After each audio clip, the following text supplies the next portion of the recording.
पिया मोरा, खेले मुझसे आँख में चोली, खेले मुझसे आँख में चोली। भीतर बाहर भरा भरा, बाकी है सब ये खाली खाली। भीतर बाहर भरा भरा, बाकी है सब ये खाली। जिया बहरू पिया मोरा, खेले मुझसे आँख में चोली, खेले मुझसे आँख में चोली। आपकी आवाज आपकी तरह ही खूबसूरत है।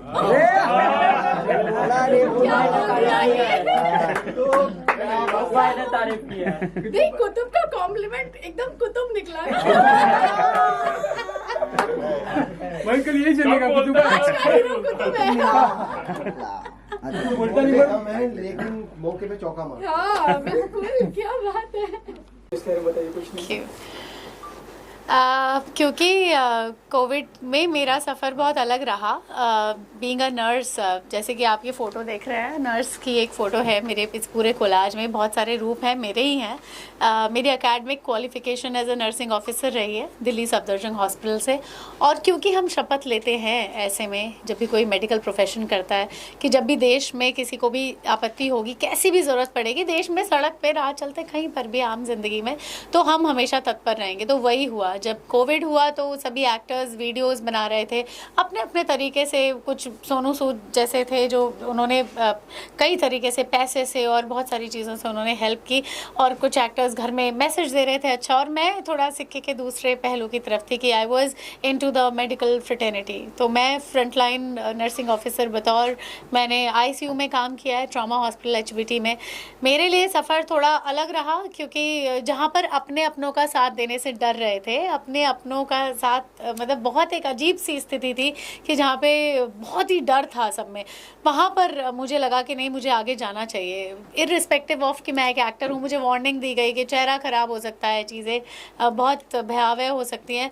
और हुई भी, क्योंकि 1 साल कोविड में काम करने के बाद फिर मुझे पहले कोविड हुआ, मेरी शुगर बहुत लो चली गई, 36 इनफैक्ट। उसके बाद फिर मुझे राइट साइड पैरालिसिस हो गया था, ब्रेन स्ट्रोक। तो मेरा जो चेहरा था वो टेढ़ा हो गया था बिल्कुल। हाँ, और शायद इंटरनेट पे वो फ़ोटोज़ भी हैं। और फिर जब मैं थोड़ी सी ठीक हुई, KEM हॉस्पिटल में उद्धव ठाकरे जी ने मेरा ट्रीटमेंट पूरा करवाया, क्योंकि BMC के अंडर था हॉस्पिटल HBT। फिर वो जब ठीक होने के बाद, क्योंकि नर्स हूँ, मेरी मदर नर्स हैं, तो हमें ये पता था कि क्या करना है, कैसे करना है। हिम्मत थोड़ी आम आदमी से ज़्यादा होती है एक मेडिकल है ना पर्सनल में। तो बहुत ही एक लंबी जर्नी के बाद मैं अपने पैरों पर चलना शुरू हुई वापस। वेट मेरा समवेयर अराउंड 87 kgs हो गया था। फिर वहाँ से वापस अपने आप से मिलना, वो एक बहुत बड़ी जंग थी। मैं अभी हाल फिलहाल में मैं सुनती आती हूँ इंटरव्यू के, राहुल जी हैं, राहुल रॉय, वो अभी भी काफ़ी परेशानी से जूझ रहे हैं। पैरालिसिस उनको हुआ था और अभी भी कभी कभार 4 साल हो चुके हैं, उनको अभी भी तकलीफ़ हो जाती है कुछ ना कुछ। तो मैं कहती हूँ कि इट्स नॉट ईजी एक आम आदमी के लिए वो हिम्मत जुटा पाना और फिर वो सही चीज़ पता होना कि क्या करना चाहिए, वो बहुत बड़ी चीज़ है। तो खैर, बाय द गॉड ग्रेस, ऊपर वाले का शुक्र है कि मैं इस चीज़ से बाहर आ पाई, हिम्मत कर पाई। क्योंकि एक एक्टर के लिए ना अभिनय तो होती है, कला तो होती है बड़ी चीज़, लेकिन चेहरा बहुत बड़ी चीज़ होती है। आप बचपन से अपना चेहरा बड़ा एडमायर करते आते हैं और मुझे भी हमेशा से बहुत सुंदर और ऐसे रहने की आदत है, अच्छा लगता है। मैं तो अपने आप से बहुत प्यार करती हूँ और शायद इसीलिए आज मैं वापस यहाँ पर लड़कर सारे हालातों से बैठी हूँ। तो मुझे अपने आप से मिलना था और मैं वापस अपने आप से मिल ली। फिर ये जर्नी शुरू हुई वापस कोविड के बाद। हालांकि कोविड से पहले मैंने कई फिल्में की हैं। फ़ैन फिल्म की है मैंने शाहरुख खान की, that was my first film. और इसका भी मैं एक किस्सा बता देती हूँ कि जब मैं फ़र्स्ट टाइम बॉम्बे में आई तो मुझे लगा कि चलो यशराज तो ऑडिशन देना ही है, बहुत ही जेन्युइनली ऑडिशन होते हैं। बांद्रा में मैं ऑडिशन देने गई और अचानक से कोई कॉल नहीं आया, 6 महीने लगे कॉल आने में। कॉल आया, मुझे बुलाया गया और मेरा सबसे लाइफ का पहला जो किरदार है वो एक पत्रकार का ही है फ़ैन फिल्म में, तो आप ही की कैटेगरी में। और जब मैंने ये किरदार निभाया बहुत अच्छा हुआ। शूटिंग पे शाहरुख खान खड़े हुए थे सामने और वो मेरा सीन मॉनिटर कर रहे थे। मुझे कोई एडी आके उसने बताया कि भैया आपका सीन शाहरुख खान मॉनिटर कर रहे हैं, तो नहीं हम अपने आप में शहनशाह बादशाह। मैंने बोला ठीक है, बहुत अच्छा परफॉर्म करेंगे। तो बस मैं बहुत अच्छा मैंने अपनी तरफ से परफॉर्म किया। 2-3 बार अलग अलग एक्सप्रेशन में मनीष शर्मा जी ने जो डायरेक्टर हैं, उन्होंने मुझे ये सीन करने के लिए कहा। अब मुझे लगा कि चलो शाहरुख खान जा रहे हैं, जा ही रहे होंगे, चलो मैं इधर उधर देखने लगी। वो धीरे धीरे मुझे लगा वो मेरी यहीं पर आ रहे हैं, सेट पे आ रहे हैं। और बिलीव मी कि बचपन से जो सिनेमा का मतलब शाहरुख खान है हमारे लिए, हमारी जनरेशन के लिए, तो वो मेरे पास आ रहे हैं और मेरे सारे दिलो दिमाग में एक ट्यून बज रही है, टिंग टिंग टिंग टिंग टिंग टिंग टिंग टिंग टिंग। वो पूरा DDLJ का फ्लैशबैक सब मेरी आंखों के आगे, और वो पास आके खड़े हो गए, सो चॉकलेटी। और मैंने कहा अरे यार असली में कोई ऐसे शाहरुख खान को पहली बार देखे तो आम जिंदगी में से निकल के, नहीं लाइक अरे इतने सारे डायलॉग कैसे बोल रही है, मैं तो आज भी नहीं बोल पाता, कम ऑन गिव मी अ हग। तो इसका मतलब ये था कि ऐसा नहीं कि वो नहीं बोल पाते, ये उनका बड़प्पन था कि उन्होंने एक नए एक्टर को, खासकर फीमेल होते हुए मुझे, क्योंकि मैं बहुत नर्वस भी थी, पहला मेरा कैरेक्टर था, और यशराज जैसी जगह में आप एकदम, कोई आपको देख नहीं रहा है और आपकी कोई एग्जिस्टेंस ही नहीं है, तो बड़ा अजीब लगता है, स्कैरी भी लगता है, एट टाइम्स नर्वसनेस होती है। तो मुझे हिम्मत बनाते हुए उन्होंने कहा कि भाई आगे बढ़ोगी, बहुत अच्छा करोगी, and that's what his grace is always, कि उन्होंने इस तरीके से एक नए एक्टर को सपोर्ट किया, मुझे कॉम्प्लीमेंट दिया, मुझे गले लगा के blessings the. So I think he would be proud seeing me working ahead, और आगे इंडस्ट्री में काम करते हुए देख के खुशी होगी उन्हें, and I am so happy. अब फ़ैन फिल्म की मैंने, रनिंग शादी फिल्म एक आई थी तापसी पन्नू की, अब तापसी पन्नू एंड अमित साध, उसमें भी मैंने तापसी पन्नू के सीनियर का कैरेक्टर किया है। काफ़ी अच्छे अच्छे सीन्स हैं, मैंने फिल्म में गिटार भी प्ले किया है असली में।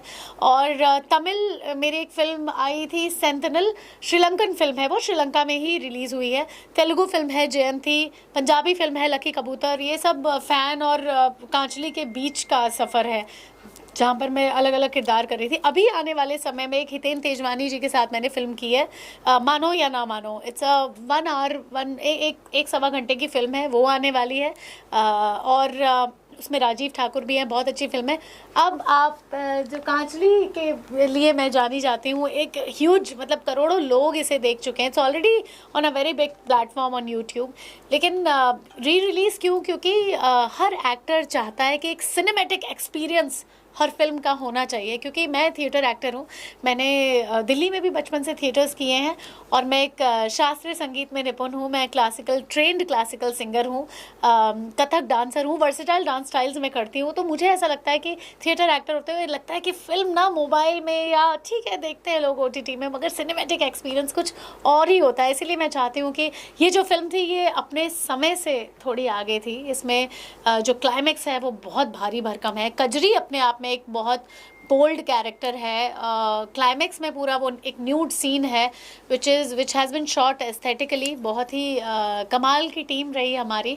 तो मैं चाहती हूँ कि आज जहाँ पर एक एरा चल रहा है, एक ऐसा एरा जहाँ पर फीमेल ओरिएंटेड सब्जेक्ट्स की बहुत ज़रूरत है, फीमेल महिलाएं लड़ रही हैं। फिर मैं वही मजाक कर दूँगी कि वो नीले ड्रम वाला ऐसा नहीं वैसा वाला नहीं, बट अच्छी साइड में कि अपने लिए आवाज़ उठाने की ताकत अब तो बहुत कॉमनली आ गई है। हर वर्ग की महिला अपने बारे में बात कहना, अपनी विचारधारा रखना जानती है। तो उस समय में कांचली का बाहर आना बनता है, क्योंकि ये एक बहुत ही स्ट्रॉन्ग मैसेज देती है फिल्म। विजय दानदेथा जी की लिखित कहानी है, नोबल नॉमिनेटेड राइटर है, राजस्थान के प्रसिद्ध, जिनकी कहानी पर पहली फिल्म भी बनी है शाहरुख खान की, अगेन दिस कनेक्शन। तो मुझे लगता है फिल्म बाहर आनी चाहिए, इसीलिए वी आर री releasing Kaanchli very soon, so that लोग कजरी से मिले। कजरी बहुत अब आप देखो आजकल जैसे मॉडर्न एरा में बिकनी पहनते हैं, जैसे मैंने खुद एक मॉडर्न ड्रेस पहनी हुई है, लेकिन जो एक गांव की ब्यूटी होती है ना वो अलग ही होती है। इसमें देखो इन्होंने कांचली एक पहनी हुई है। कांचली का मतलब सांप की खाल भी होता है, जिसे निकालने में उसे बहुत तकलीफ होती है और निकल जाता है, बंधनों से मुक्त हो जाता है, तो बड़ा स्मूथ हो जाता है उसका जीवन। तो ऐसे ही वो कुर्ती कांचली जो वो पहनती है वो भीलवाड़ा का एक प्रसिद्ध पहनावा है। और 90 साल की औरतें भी वहाँ पे ऐसे ही कपड़े पहनती है। बहुत रिसर्च के बाद इस फिल्म का कॉस्ट्यूम पूरा मैंने किया है, ये भी एक बड़ी कमाल की बात है। टाइम्स ऑफ इंडिया से मुझे अप्रिशिएट भी किया गया था 2020 में जब फिल्म रिलीज़ हुई थी, थिएटर रिलीज़ हुई थी। और हमारी फिल्म के एक सॉन्ग को जो स्वरूप खान ने गाया, वैसे सारे सॉन्ग्स बहुत अच्छे हैं, लेकिन एक सॉन्ग जो था वो प्योर क्लासिकल कैटेगरी में मिर्ची अवार्ड्स में उसे नॉमिनेट भी किया गया था। तो इस फिल्म में बहुत सारी खासियत है, अच्छी फिल्म है, अच्छे कलाकार हैं। सबसे बड़ी बात संजय मिश्रा मेरे साथ हैं, कि मेरी पहली फिल्म मुख्य अभिनीत जो फिल्म थी उसमें संजय मिश्रा, ललित परिमू और थिएटर के बहुत सारे ऐसे एक्टर्स हमारी फिल्म में हैं। कम एक्टर्स की बनी हुई फिल्म है, लेकिन बहुत क्रिस्प स्टोरी है। तो मुझे लगता है कि सबको ये फिल्म देखनी चाहिए।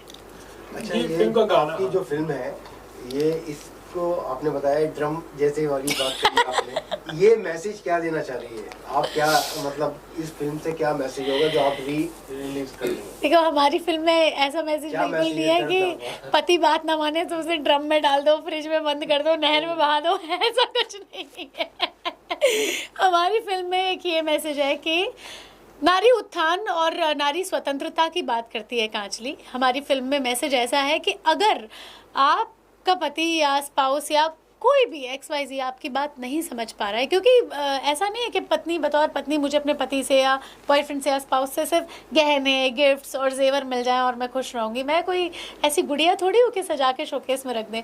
बात है विचारधारा के मिलने की, बात है मुझे अपने विचार रखने की इजाज़त देने की, स्वतंत्रता देने की। बात है कि आप मेरी बात समझें। प्यार के बहुत तरीके होते हैं ना, तो हमारी फिल्म ये कहती है कि अगर नई बात समझ आ रही है तो आप अपना रास्ता चुन लें। ऐसी कोई मजबूरी नहीं है कि आप किसी ऐसे रिश्ते में रहें जो नहीं चल पा रहा है, जहाँ पे प्रताड़ना हो रही है। और प्रताड़ना भी ऐसी नहीं है कि मार पिटाई होती है, सिर्फ मेंटल टॉर्चर भी प्रताड़ना में ही आता है। अगर आपके विचार कोई नहीं समझ रहा है या आपको कोई भी नहीं समझ पा रहा है, आप अकेले हैं, वो भी प्रताड़ना है। आपको कॉर्नर कर दिया गया है, आपको कुछ बोलने की इजाज़त ही नहीं है और आपको जहाँ तहाँ कहीं भी रख दिया गया है। ऐसी कई हमारे भारत देश इतना बड़ा है, अभी भी कितने पिछड़े हुए समाज में ऐसी चीज़ें होती है, गाँव में ऐसी चीज़ें होती है जो महिलाओं पर भारी पड़ती हैं। तो वैसा एक मैसेज हमारी फिल्म देती है कि स्ट्रॉन्ग रहना है और अपना रास्ता खुद चुनना है, चाहे कुछ भी हो। इस फिल्म में लास्ट टर्निंग पॉइंट आपका जो सीन था जिसमें वो सचमुच अपने सारे वस्त्र छोड़ देती है, तो इसके लिए आपने खुद किया कि बॉडी डबल का इस्तेमाल किया है? क्या बात है, आपने तो मुझे स्टार बना दिया आज ही।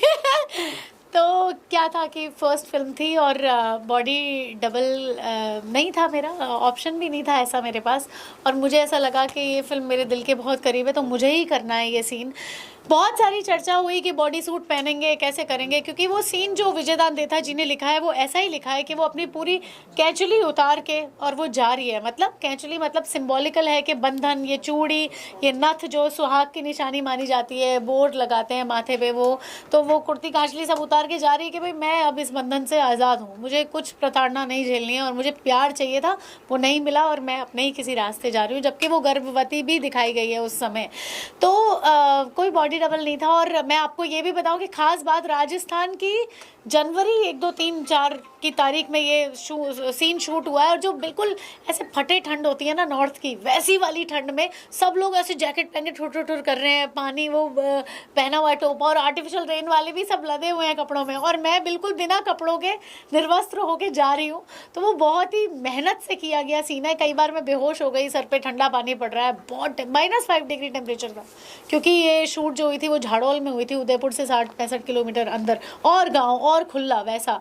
तो ये सीन बहुत मेरे दिल के करीब है। तब हमारी फिल्म को मौका नहीं मिल पाया क्योंकि 7 फरवरी 2020 को रिलीज़ हुई और फिर मार्च में लॉकडाउन लग गया, तो उतनी चर्चा नहीं हो पाई फिल्म की। हालांकि मीडिया में सब लोगों ने देखी और बहुत सराहा भी, ऑनलाइन भी लोग, यूट्यूब पे करोड़ों लोग देख चुके हैं हमारी फिल्म को। तो मैं ये चाहती हूँ कि आज लोग मेहनत देखें, फिल्म देखें, अच्छे आर्टिस्ट हैं, अच्छी स्टोरी है और आज लोगों को समझ आएगी। अच्छा, ये आपका ब्यूटी का राज क्या है? कौन सी जड़ी बूटी खा रही है? किस कमबैक किया है? जड़ी ब्यूटी। जड़ी बूटी। हाँ, मैं आपको बताऊं कि मेरी जो खूबसूरती का राज है वो मेरी ये स्माइल है। कुछ भी हो जाए, कैसी भी स्थिति रही है मेरे साथ, चाहे मुझे पैरालिसिस हो गया था और मैं बहुत मोटी हो गई थी और मैं बिस्तर पे पड़ी थी, या मेरी नाक में नली थी, या कुछ भी था, लेकिन मेरी मदर और मैं, मतलब हम आपस में हंसते थे तब भी। और मैं बस, कुछ भी स्थिति आज तक जीवन में आई है, और ऐसा होता है ना, एक्टर्स को काम का स्ट्रेस होता है बहुत सारा। मैं तो बिल्कुल ज़ीरो पे कई बार आई हूँ और मेरे जैसे और भी कई लोग हैं जो जूझ रहे हैं, लेकिन ये हंसी नहीं जानी चाहिए, ये पॉजिटिविटी। क्योंकि मुझे ऐसा लगता है कि जो किस चीज़ का गम है खोने का, जो अपना नहीं है वो नहीं है, और जो अपना है वो अपने पास आएगा। तो मैं बहुत संतुष्ट रहती हूँ। मेरी संतुष्टि, मेरी हंसी, मेरा खुश रहना मेरी जिंदा दिली, मेरी खूबसूरती का राज है। ये है। You can just hum the